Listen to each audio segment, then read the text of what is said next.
Hi friends, வாங்க இன்றைக்கான எபிசோடில் என்ன நடக்குதுன்னு சொல்லிட்டு பார்க்கலாம். மறக்காமல் சப்ஸ்கிரைப் பண்ணிவிடுங்க. நம்ம ஹீரோயினை வலுக்கட்டாயமாக வந்து காரில் ஏற்றிட்டு இனிமேல் நான் தான் உன்னை ட்ராப் பண்ணுவேன், பிக்கப் பண்ணுவேன் அப்படின்ற மாதிரி சொல்லிவிட்டு ஹீரோயினை வீட்டுக்கு கூட்டிகிட்டு போய் விட்டுறான். அந்த சமயத்தில் இந்த பார்க்கார பொண்ணு இவங்க ரெண்டு பேரையும் வந்து வீடியோ கிளிப் எடுத்து வச்சுக்கிறா. காலையில் ஆனோடனே கிட்ட இதை எப்படியாவது காமிச்சிருன்னு சொல்லிட்டு கார் முன்னாடி நின்று அடம் பிடிக்க, இந்த மேனேஜர் பையன் வந்து நீ ஏன் இப்படி பண்ணுறப்போ அப்படின்ற மாதிரி கத்த, இந்த பார்க்கார பொண்ணு சொல்லுது இவன் நிறையா விஷயம் அவங்கக்கிட்ட இருந்து மறைக்கிறான் அப்படின்னு சொல்லிட்டு ஹீரோயின் ஒரே ஃப்ளாட்டில் தங்கியிருக்கதை அந்த பார்க்கார பிள்ளை போட்டு விட்றது. இப்படியே வந்துட்டு இவங்க ரெண்டு பேருமே ஹீரோயினோட வீட்டுக்கு முன்னாடி போய் நின்றுட்டு ரெண்டு பேரும் கதவை பயங்கரமாக தட்டிக்கிட்டு இருக்காங்க.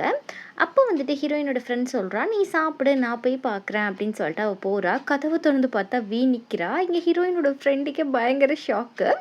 அப்போ வந்து சொல்கிறாங்க, நீ உள்ளே போய் செக் பண்ண ஹீரோயின் இருக்காளான்னு சொல்லிட்டு அந்த பார்க்கார பொண்ணுகிட்ட சொல்ல, இங்கே ஹீரோயின் ஃப்ரெண்ட் அதெல்லாம் உள்ளே விட முடியாது, ஏன் வீட்டுக்குள்ளே யாரும் நுழையக்கூடாது, ஏன் பெர்மிஷன் இல்லாமல் அப்படின்னு சொல்லிட்டு அந்த சாண்ட்விட்சை வச்சு இந்த பார்க்கார பிள்ளையை அடித்து விரட்ட பிடிச்சி ரெண்டு பேரையும் தள்ளி விட்டுட்டு உள்ளே போகிறா. நம்ம ஹீரோயின் கிட்ட ஓடி போயிட்டு, இங்கே பாரு கம்மண்டரு வந்திருக்கா அவனை செக் பண்ணுறதுக்கு, இங்கே இருக்கியா இல்லையான்னு சொல்லிட்டு அப்படின்னு சொல்ல, இந்த பக்கம் ரெண்டு பேர் கீழே விழுந்துட்டு ஐயோ அம்மான்னு கத்த. இதை பார்த்துட்டு ஹீரோ வந்து பார்த்தா, பெரியம்மா நீங்கள் என்ன இங்கே பண்ணுறீங்க அப்படின்ற மாதிரி பெரியம்மாவை மட்டும் உள்ளே கூட்டிகிட்டு போகிறான் ஹீரோ.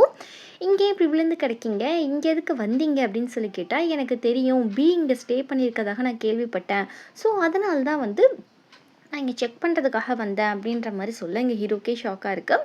இங்கே பிலாம் ஸ்டே பண்ணலை, நான் சொல்கிறத நீங்கள் கேட்க மாட்டிங்களா, ஹீரோயின் இங்கே இல்லை அப்படின்ற மாதிரி சொல்லிட்டு இவன் போகிறானா. இவனோட அந்த டேட்டூவை பார்க்குறாங்க, அந்த பட்டர்ஃப்ளை டேட்டூவை. இதை பார்த்தோன்னே இந்த அம்மாவுக்கு கன்ஃபார்ம் ஆகிடுது. அது போக பயங்கர கோவம் வருது, தன்னோட பையனை அவள் வளைச்சி போட பார்க்குறாளான்னு சொல்லிட்டு டக்குன்னு மேனேஜரை போய் அடிச்சு, நீ என்கிட்ட போய் சொல்லியிருக்க, அவங்க ரெண்டு பேரும் ஆப்போசிட்டில் தான் தங்கியிருக்காங்க அப்படின்னு சொல்ல, மேனேஜரும் சாரி, ஆனால் அவங்க ரெண்டு பேரும் வந்து அந்தளவுக்குலாம் க்ளோஸாக இல்லைன்ற மாதிரி சமாளிச்சுக்கிட்டு இருக்க.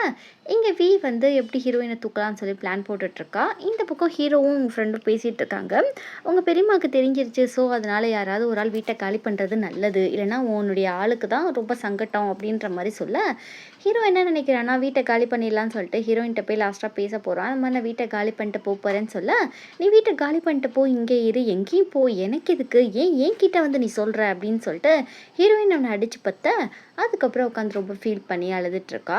இந்த பக்கம் நம்ம ஹீரோ போயிட்டு அப்பா கிட்ட சொல்கிறான், எனக்கு தெரியும் எங்கள் அம்மாவுக்கு நீங்கள் துரோகம் பண்ணலன்னு சொல்லிட்டு அப்படின்ற மாதிரி சொல்ல, அப்பா சொல்கிறாரு, என்ன ஒரு அதிசயம், இப்போயாவது உனக்கு புரிஞ்சிச்சா இல்லையா, எப்போயுமே நான் துரோகம் பண்ணுறேன், யாரோடைய தப்பு பண்ணுறேன் அப்படி தானே பேசுவேன் அப்படின்னு சொல்கிறப்போ, சரி அதெல்லாம் இருக்கட்டும், எதுக்கு எங்கள் அம்மாவுக்கு கஷ்டமான நேரத்தில் எங்கள் அம்மா கூட நீங்கள் இல்லை, அதுக்கு மட்டும் எனக்கு பதில் சொல்லுங்கள் அப்படின்னு சொல்ல, இங்கே பாருப்பா, உங்கள் அம்மா மிகப்பெரிய ஒரு பணக்காரி, நான் சாதாரண ஒரு மிடில் கிளாஸ் தான்ப்பா, என்ன பண்ண சொல்கிறேன், நான் ஒரு நல்ல பொசிஷனுக்கு வரணும்னு சொல்லிட்டு உன் அம்மாவுக்காக தான் நான் கஷ்டப்பட்டேன், உன்னையும் உங்கள் அம்மாவையும் சந்தோஷமாக பார்த்துக்கணும்னு சொல்லிட்டு, உங்கள் அம்மாவுக்கு உடம்பு சரியில்லாத நேரத்தில் வந்து நான் கொஞ்சம் கஷ்டத்தில் இருந்தேன், அதனால தான் அவளை பார்த்துக்கல, இப்போ உங்கள் அம்மாவை மட்டும் தான் நான் காதலிக்கிறேன் அப்படின்னு சொல்ல, இந்த பக்கம் வீட்டில் போனால் அந்த வீக்காரி ஊன்னு கத்தின்னு இருக்கா. என்னன்னு சொல்லிட்டு நம்ம ஹீரோ போய் பார்க்குறான். அவள் வந்து உங்கள் அம்மா பேயா வந்தா வந்து என்னை பயன்படுத்தினான்னு சொல்ல, ஹீரோக்கு ஒன்றுமே புரியல. நீயும் ஹீரோயினும் ஒன்று சேரக்கூடாதுன்னு அவன் நினைக்கிறா, அதனால வந்துட்டு நீ வந்து ஹீரோயினை விட்டு விலகியே இரு அப்படின்னு சொல்லிட்டு இந்த அம்மா பயங்கரமாக நடிக்குது. இவன் எதர்ச்சியாக ஆப்போசிட்டில் இருக்க கண்ணாடியில் பார்த்தா இவன் நடிக்கிறது ஹீரோவுக்கு பயங்கரமாக தெரியுது. அது போக நீ வந்து வீட்டை காலி பண்ணிவிட்டு என் கூடயே வந்து ஸ்டே பண்ணு அப்படின்னு சொல்ல, ஹீரோவும் ஓகேன்னு சொல்கிறான். எதுக்குன்னா இவங்க கூட பக்கத்தில் இருந்தால் தானே இவங்க என்னென்ன க்ரைம்ஸ் எல்லாம் பண்ணுறாங்கன்னு கண்டுபிடிக்க முடியும். அது போக அம்மா இறந்ததுக்கு இவங்க எந்த வகையில் காரணம் அப்படின்றத தெரிஞ்சுக்கணும்னு சொல்லிட்டு ஹீரோவும் ஓகேன்ற மாதிரி சொல்லிட்டு இங்கே ஷிஃப்ட் ஆகிறான். இந்த பக்கம் இந்த வில்லிக்காரி என்ன பண்ணுறான்னா அசிஸ்டண்ட்டை வந்து சொல்கிறா, இந்த மாதிரி நான் வெளியே வந்து ஒரு கிராமத்துக்கு போகிறேன், நீ வந்து ஆஃபீஸை பார்த்துக்கோன்னு சொல்ல, அவன் பதறான், நீங்கள் எதுக்கு வந்து இப்படி பண்ணுறீங்க, திரும்ப நீங்கள் என்ன ஹீரோவுடைய அம்மாவுக்கு வந்து விஷம் கொடுத்தீங்களோ அதே மாதிரி என்ன பிக்கு பண்ணலான் இருக்கீங்களா, ஹீரோயினுக்கு தான் பண்ணலான் இருக்கீங்களான்ற மாதிரி கேட்க, உன் எல்லையை ரொம்ப மீறாத, எனக்கு என்ன பண்ணுன்றது எனக்கு நல்லா தெரியும் அப்படின்னு சொல்லிட்டு போக, இன்னும் எவ்வளோ பேர் தான் கொல்லுவாளோன்ற மாதிரி இவன் நினைக்க, இப்படியே வந்து நம்ம ஹீரோ வந்து ஆஃபீஸ்க்கு போகிறான். அங்கே பெரியம்மா வரலன்றதை நோட்டீஸ் பண்ணுறான். இங்கே வந்து ஹீரோவுடைய அப்பா காலையிலே இந்த பெரியம்மாக்காரியை பார்க்கறதுக்காக வராரு. அங்கே பார்த்தா நிறைய செடியாக இருக்குது. இதை பார்த்து இவருக்கு டவுட் ஆகுது, எல்லாமே கல்லற மாதிரியே இருக்குது பார்க்குறப்போ. இங்கே வந்துட்டு வந்து வீட்டில் இல்லாததை வந்து அசிஸ்டண்ட் அந்த வேலைக்கார பிள்ளை சொல்லுது. வந்து ஒரு கிராமத்துக்கு தான் வந்திருக்கா, திரும்ப அந்த பாய்சன் மஷ்ரூமை வந்து வாங்குறதுக்காக தான் வந்திருக்கா, அடுத்த பாயாசம் ஹீரோயினுக்கு அப்படின்ற மாதிரி சொல்லிக்கிட்டு இருக்க, இந்த பக்கம் நம்ம ஹீரோவுடைய அப்பா வந்து இந்த ஃப்ளவர்ஸ் எல்லாம் ஃபோட்டோ எடுத்து அந்த டாக்டருக்கு அனுப்பி வைக்கிறாப்புல. ஏன்னா அவர் சாம்பிள் கேட்டிருப்பார் இல்லையா, ஒருவேளை இந்த பூவை தான் கொடுத்துருப்பாளோன்னு இவருக்கு ஒரு சந்தேகம்.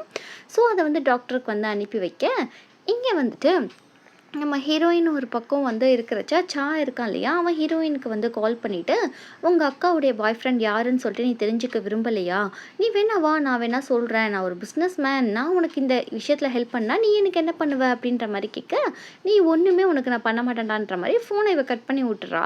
அதுக்கப்புறம் அக்காவுடைய ஃபோட்டோ பார்த்துட்டு ரொம்பவே ஃபீல் பண்ணுறா. நீ எங்கே தான் போயிட்டா, உன்னால் நான் எவ்வளோ கஷ்டப்படுறேன்னு தெரியுமா அப்படின்ற மாதிரி அக்காவுக்கு வாய்ஸ் நோட் அனுப்புகிறா. இதை மாதிரி வந்து நீ எங்கே இருக்க, என்னை சீக்கிரமாக காண்டாக்ட் பண்ண, உன்னை ரொம்பவே நான் மிஸ் பண்ணுறேன்க்கா அப்படின்ற மாதிரி அனுப்ப, இப்படியே அழுதுட்டு இவ ஒரு பக்கம் இருக்கா. இந்த பக்கம் இந்த மென்டல் இருக்கா இல்லையா, அந்த சைக்கோ, அவள் வந்து ஹீரோயின் பேசினது எல்லாமே கேட்டுட்டு ரிப்ளை பண்ணுறா. கூடிய சீக்கிரம் வந்து நான் உன்னை பார்க்க வரேன் அப்படின்ற மாதிரி ரிப்ளை பண்ணேன். இந்த பக்கம் ஹீரோவுடைய அப்பா திரும்பவும் இவ இல்லாத நேரத்தில் ரூமில் ஃபுல்லாக தேடி தேடி பார்த்துக்கிட்டு இருக்காப்புல. அப்படியே வந்துட்டு வந்து டக்குன்னு ஹீரோவுடைய அப்பா கால் பண்ண, இது மாதிரி நான் வீட்டுக்கு தான் வந்துட்டேன், உங்கள் கார் நிற்கிதே அப்படின்ற மாதிரி கேட்க, எனக்கு தூக்கி வாரி போடுது, நான் பாத்ரூமில் இருக்கிறதோ வந்துடுறேன் அப்படின்ற மாதிரி சொல்லிட்டு வரேன். என்ன பாத்ரூமில் இருக்கேன்னு சொல்லிட்டு நம்ம ரூம்லேருந்து வரான் அப்படின்ற மாதிரி இந்த சைக்கோ வேற பார்த்துடுறான். 2 பேரும் உட்காந்து பேசிகிட்டு இருக்காங்க. உங்களை தான் பார்க்க வந்தேன், நீங்கள் இல்லை அப்படின்ற மாதிரி கேஷுவலாக பேசிகிட்டு இருக்கேன். அதுக்கப்புறம் வந்துட்டு டாக்டர்கிட்ட வந்து ஒரு மெசேஜ் வருது. என்னன்னு பார்த்தா, இவன் அனுப்பி வச்சிருப்பார் இல்லையா ஃபோட்டோ, அது ஃபுல்லாகவே வந்து அந்த செடி மொத்தமே விஷச்செடி தான் அப்படின்னு சொன்னோன்னே இவர் கல் விட்டுருது.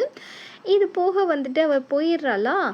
அதுக்கப்புறம் நம்ம ஹீரோயின் வந்து எங்கேயோ கிளம்பிட்டுருக்கா. அப்போ அக்காவுடைய டெக்ஸ்ட்டாக பார்க்குறா. கூடிய சீக்கிரம் மீட் பண்ணலான்னு சொல்லிட்டு நம்ம ஹீரோயின் அவசர கோளாறு வந்து கால் பண்ண ஆரம்பிச்சிடுறா அவள் அக்காவுக்கு.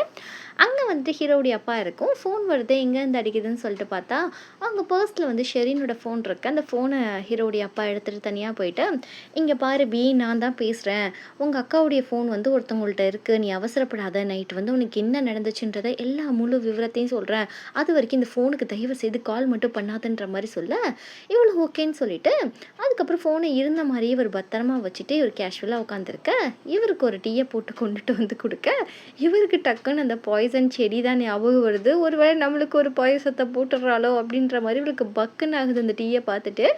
இவ வேற குறுக்குன்னு பார்த்துட்டு இருக்கா. குடிங்க குடிங்கன்னு ஃபோர்ஸ் பண்ண, இவர் பயந்துக்கிட்டே அந்த டீயை குடிக்கிறாப்புல. இப்படியே நைட் ஆகிடுது. நம்ம ஹீரோயின் கிளப்புக்கு போயிட்டா.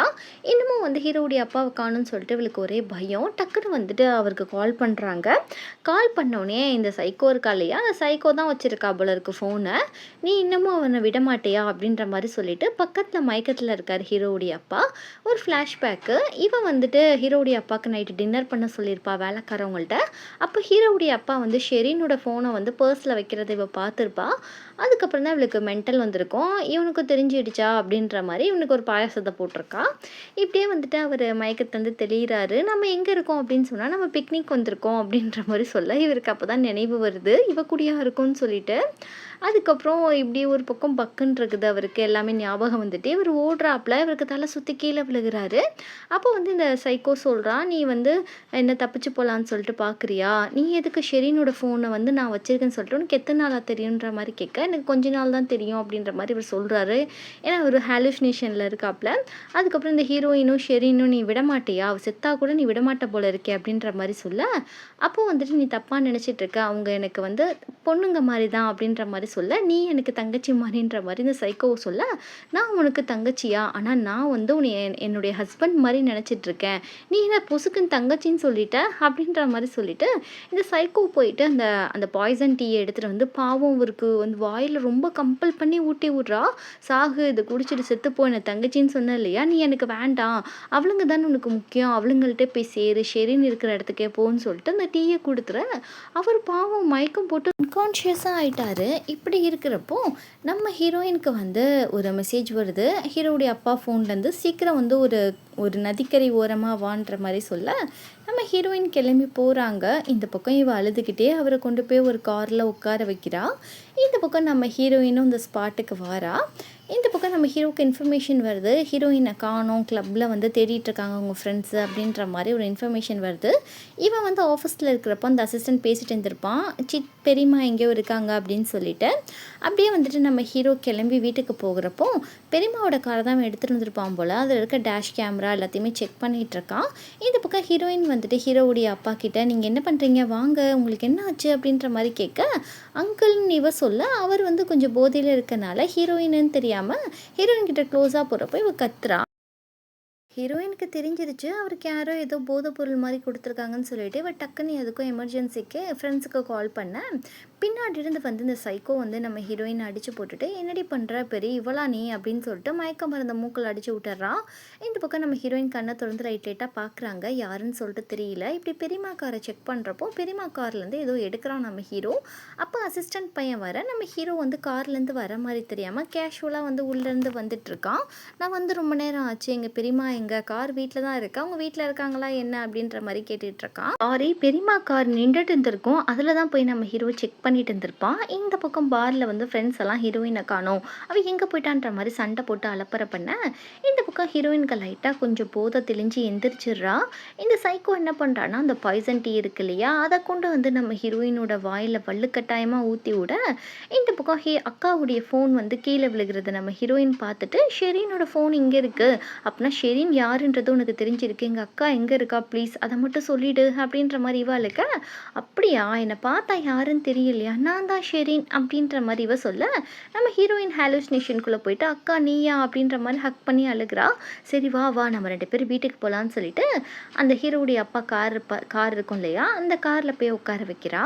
இந்த பக்கம் ஹீரோ பெரியம்மாவுடைய கார்ல தேடி கொண்டு வந்த ஒரு ஸ்லிப்ப பார்க்குறான். பெரியம்மா வந்து பொய் சொல்லிட்டு வேற எங்கேயோ போயிருக்காங்கன்றது ஹீரோவுக்கு தெரிஞ்சிருச்சு. இப்படி 2 பேரையும் கார்ல வச்சுட்டு, அந்த கார வந்து ஒரு குளத்துக்கு பக்கத்துல வச்சுட்டு, அப்படியே அந்த கார மூவ் பண்ணி விட, அந்த கார் அப்படியே பொறுமையா குளத்த நோக்கி போகுது. இந்த பக்கம் பெரியம்மா வீட்ல இருக்காங்களா இல்லையான்னு செக் பண்றதுக்காக ஹீரோ கதவ தட்ட, பெரியம்மா வெளிய இருந்து வந்துட்டு, "நான் ஜஸ்ட் வாக்கிங் தான் போனேன். எதுக்காக இந்த மாரி சண்டை போட்டு அலப்பற பண்றீங்க?" அப்படின்ற மாரி சொல்ல, அப்பாவையும் ஹீரோயினையும் காணோமா? அப்படின்ற மாரி சொல்றப்போ, "என்ன சொல்ற? அப்படியா?" அப்படின்ற மாரி இவ ஷாக் ஆகி கேட்க, "ஆமா. அதனால அவங்கள நான் தேட போறேன்." அப்படின்ற மாரி ஹீரோ ஒரு மாரி கோவமா சொல்லிட்டு பெரியம்மாட்ட போக, இந்த பக்கம் வந்துட்டு கார் கொஞ்சம் கொஞ்சமா மூவ் ஆகி அந்த லேக் பக்கத்துல போகுது. இந்த பக்கம் நம்ம ஹீரோ கிளம்பி போயிட்டு இருக்கான். அவன் ஒரு பக்கம் உங்க 2 பேருக்கு எதுவும் ஆயிடக்கூடாதுன்னு சொல்லிட்டு ரொம்ப பயந்துக்கிட்டே போக, அப்படியே கார் கொஞ்சம் கொஞ்சமா தண்ணிக்குள்ள போயிட்டு முழுக ஆரம்பிச்சுடுது. நம்ம ஹீரோயினுக்கு கான்ஷியஸ் வந்து, "சார் எந்திரிங்க சார். தயவு செய்து எந்திரிங்கன்ற" மாரி கத்த, அவருக்கு சுத்தமா அன்கான்ஷியஸா இருக்காரு. இந்த சைக்கோ என்ன பண்றான்னா, அந்த ஃபோட்டோ இருக்கிற இடத்துக்கு வந்துட்டு, "இனிமே வந்து நீயும் நானும் வந்து தனி தான். நீ இப்படி என்னை விட்டு போவன்னு நெனச்சு கூட பார்க்கலன்னு" சொல்லிட்டு, பெயிண்ட் எடுத்து அவரோட ஃபோட்டோல அடிச்சிட்டுருக்கா. எப்படி தான் வந்து லவ் பண்ணவள வந்து கொல்ல இவளுக்கு மனசு வந்துச்சுன்னு எனக்கு தெரியல. அப்படி ஒரு சைக்கோவா தான் இருக்கா. நம்ம ஹீரோ அந்த லொகேஷனுக்கு வர, அங்க போலீஸ் ஆல்ரெடி வந்துட்டு எல்லாமே கிளியர் அவுட் பண்ணிட்டு ஹீரோயின் எல்லாம் தூக்கி வெளிய வைக்கிறாங்க. அவ அன்கான்ஷியஸா தான் இருக்கா. நெக்ஸ்ட் எபிசோட்ல என்ன நடக்குதுன்னு சொல்லிட்டு பார்க்கலாம். அது வரைக்கும் ஸ்டே டியூன். சப்ஸ்கிரைப் பண்ணிடுங்க, லைக் பண்ணிடுங்க, ஹைப் பண்ணி